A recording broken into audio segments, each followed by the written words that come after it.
Bapak, Ibu, saudara-saudari, adik-adik, anak-anak sekalian yang saya kasihi, bagi kita, orang Katolik, orang Kristen, pengikut Kristus, kita diajar oleh Tuhan Yesus dalam doa Bapa Kami itu ada. Judulnya saja sudah Bapa Kami. Bapa Kami yang ada di surga. Dan kita menyebut Allah Bapa, Allah pencipta itu dengan sebutan Bapa. Kita ini adalah anak-anak Allah. Dan bagi kita, orang Katolik, orang Kristiani, sebutan para pengikut Kristus yang adalah anak-anak Allah, putra-putri Bapa, itu begitu populer dan tidak asing. Karena kita memang punya relasi yang begitu dekat dengan Allah Sang Pencipta. Kita adalah anak-anaknya.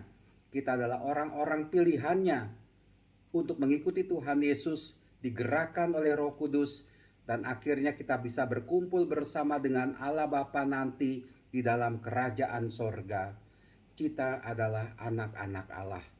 Nah, Bapak Ibu, saudara-saudari yang terkasih, pada hari ini Selasa 19 Juli 2022, dalam bacaan Injil menurut Matius bab 12 ayat 46 sampai dengan 50, ketika disampaikan kepada Tuhan Yesus itu, ibumu, saudara-saudarimu datang. Bukannya Tuhan Yesus menolak mereka. Tuhan Yesus pasti mencintai Bunda Maria. Tuhan Yesus pasti itu mengasihi, sangat mengasihi Bunda Maria.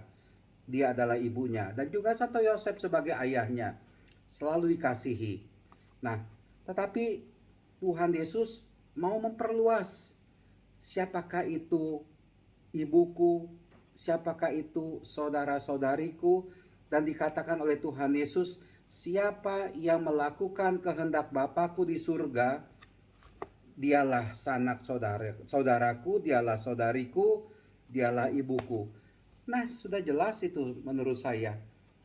Tinggal kita ini yang adalah sahabat Tuhan Yesus lah, saudara dari Tuhan Yesus juga boleh. Yesus adalah Tuhan kita, Tuhan saya, kita bisa menyebutnya demikian. Yang dikehendaki oleh Tuhan Yesus, di mana kita adalah sama-sama sebagai putra-putri Allah Bapa, sebagai anak-anak Allah. Mari kita melakukan kehendak Bapa di surga. Melakukan kehendak Bapa. Sebab kita ini orang Katolik, orang Kristiani, orang Kristen adalah orang-orang pilihan.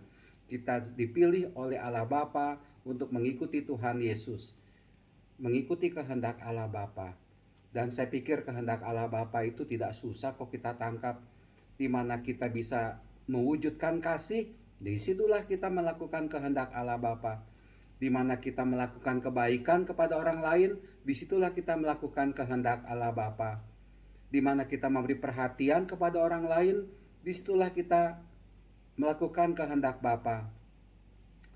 Karena Allah itu adalah pencipta yang maha kasih, dan karena begitu besar kasih Allah akan dunia ini, dia mengaruniakan Yesus putranya yang tunggal, supaya yang percaya kepada dia tidak binasa. Ya, itulah dia. Mari kita bersyukur, karena melalui Tuhan Yesus kita bisa menyebut Allah dengan sebutan Bapa. Dan mari dalam kehidupan ini, kita sebagai orang Kristiani, orang Katolik, dari denominasi gereja apapun juga, mari kita bersaudara satu sama lain. Karena kita adalah sesaudara. Karena kita melakukan kehendak Allah Bapa. Tidak usah dipertentangkan perbedaan-perbedaan yang ada. Tetapi mari kita bersama-sama mewujudkan kehendak Allah dalam kehidupan kita ini.